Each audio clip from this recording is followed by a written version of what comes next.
Thank you. This statement is delivered on behalf of 42 states. Mr. President, we stand with the people of Ukraine at this moment of crisis. We strongly support the new Ukrainian government.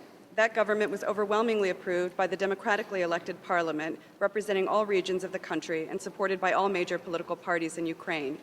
The new government has proposed and is preparing for presidential elections on May 25 that will give all the people of Ukraine the opportunity to decide their own future democratically, a decision they must be able to take freely without any outside interference. We reiterate the importance of respecting the sovereignty, unity, and territorial integrity of Ukraine, according to Article 2.4 of the United Nations Charter. We condemn all use or threat of the use of force against the territorial integrity or the political independence of any state or in any manner inconsistent with the purposes and principles of the United Nations. We express our deepest concern regarding the continuing deterioration of the situation in Ukraine. We are further concerned by Russia's unsubstantiated narrative of human rights violations, including as a justification for its military incursion into Ukraine. We are further concerned by Russian actions that continue to contribute to the deterioration of the situation, including its ongoing violation of Ukraine's sovereignty and territorial integrity, its actions in support of the illegal Crimean referendum, which took place despite a boycott of the referendum by Crimean Tatars, who comprise 15% of the population of the region, and its purported annexation of Crimea. These actions are in violation of Russia's obligations under the UN Charter and inconsistent with its commitments under the Helsinki Final Act. We are deeply concerned about credible reports of kidnappings of journalists and activists, the blocking of independent media, and the barring of independent international observers.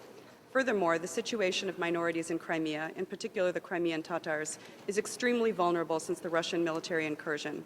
The best method to ensure the rights of all Ukrainians are being respected, including ethnic Russians, is for Russia to support international monitors in all of Ukraine, including Crimea, so that alleged human rights violations and abuses can be reported objectively and independently. We commend the measured response shown so far by the new Ukrainian government and call upon the Ukrainian authorities through an inclusive process to continue efforts to ensure free and fair national elections, advance constitutional reform, and investigate all acts of violence and human rights violations and abuses. Efforts should continue to reach out to all Ukrainian regions and population groups and to ensure full protection of the rights of persons belonging to minorities, drawing on the expertise of the Council of Europe and the OSCE. We support the call made by the High Commissioner at the beginning of this session for an immediate, comprehensive, and independent investigation into all human rights violations and abuses, including killings, disappearances, arbitrary detentions, torture, and ill treatment. We welcome Assistant Secretary General Simonovic's recent visit to Ukraine and call for access to be granted to all parts of Ukraine, including Crimea, to the Human Rights Monitoring Mission. We request that the OHCHR publicly release the findings of its assessment report from both visits. In addition to the UN presence, we welcome the involvement of Council of Europe mechanisms and the deployment of OSCE monitors in Ukraine. We call on Russia and all concerned to ensure full and unimpeded access and protection for the teams of all Ukraine, including Crimea, in order to provide transparency and unbiased reporting on the human rights, economic, and security situation there, including the situation of persons belonging to all minority groups.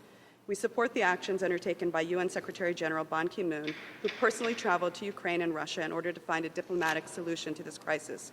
We believe that the UN, pursuant to its purposes and principles, has a key role to perform in order to restore calm and promote dialogue between parties. We call on all member states to work together to provide the necessary assistance to Ukraine and welcome further engagement by the High Commissioner's Office and the special procedures of the Council to assist in ensuring that human rights are respected during this period of crisis. Finally, we call upon the authorities of Ukraine and the Russian Federation to engage in direct dialogue in order to restore calm and order, as well as to find a peaceful solution to the crisis.